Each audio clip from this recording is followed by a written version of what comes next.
There are many Omegas, and many of them are Speedmasters.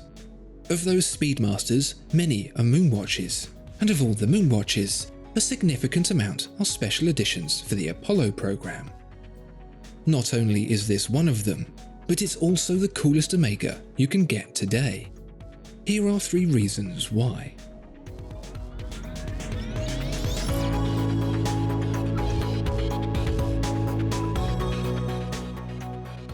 Is there anything more late 60s, early 70s cool than brown and gold?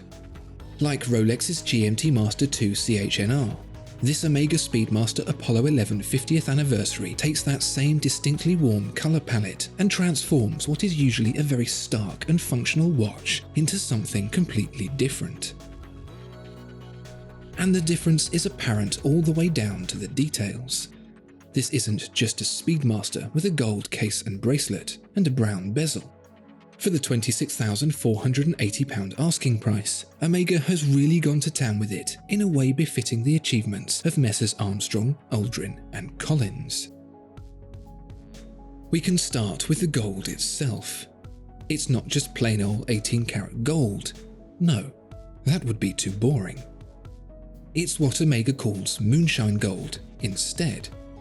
No, it's not gold that's been smuggled in the back of a car and sold at a speakeasy. It's still 18 karat, still gold, but it's alloyed with a few secret ingredients to give it just the merest touch of red. It's so warm, you could melt chocolate on it.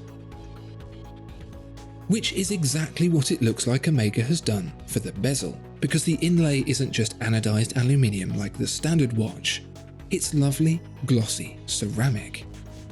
The numerals are not just printed on, they're laser engraved into the ceramic and filled flush with gold, unlike Rolex's recessed dirt traps. And the gold bleeds further into the watch, because the dial itself, plus the hands, markers and even the logo, are all hewn from the same Moonshine gold. If you ever need to prove it, it even says so just above the center hand stack. But this is no instrument built for wearing in high-stakes environments. This is a piece of jewellery to have hanging loosely from the wrist, and so the luminous paint in the markers makes way for contrasting black details, fashioned exclusively from the glassy mineral onyx.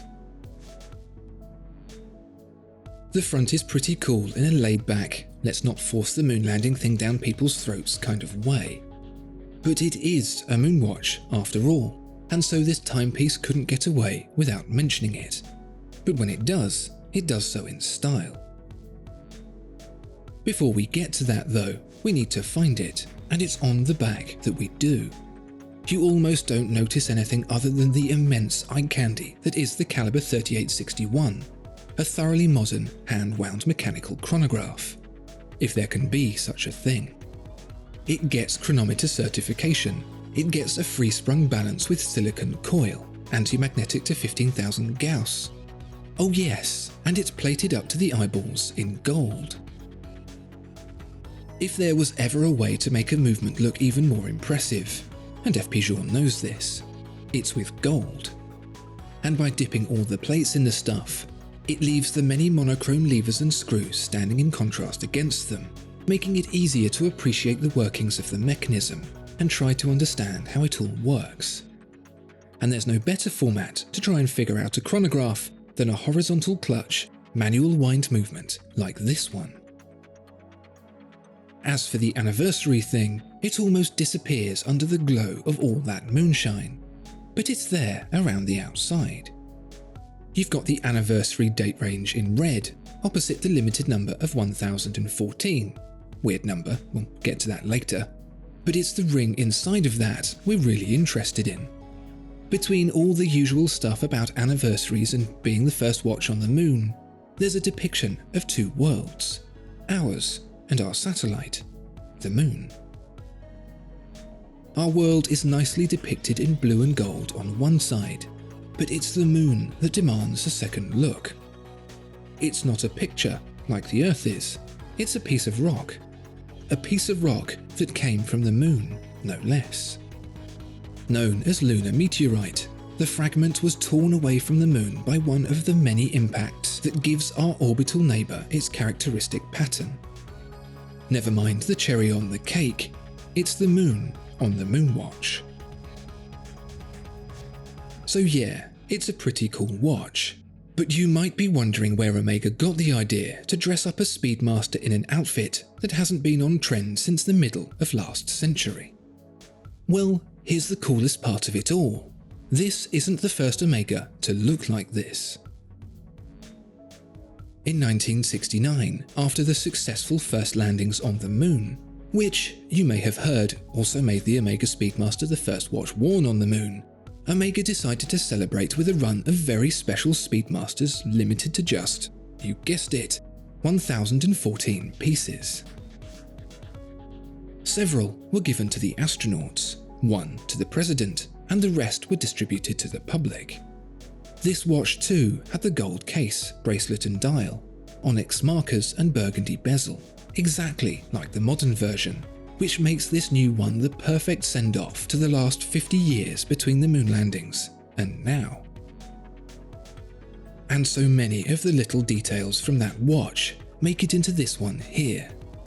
The arrangement of the bezel is as it was late 60s, the applied logo as well. Even the tiny little OM print either side of Swiss made, standing for or massive or solid gold, is carried over from that original, a detail that no one, except you lot obviously, is ever going to notice.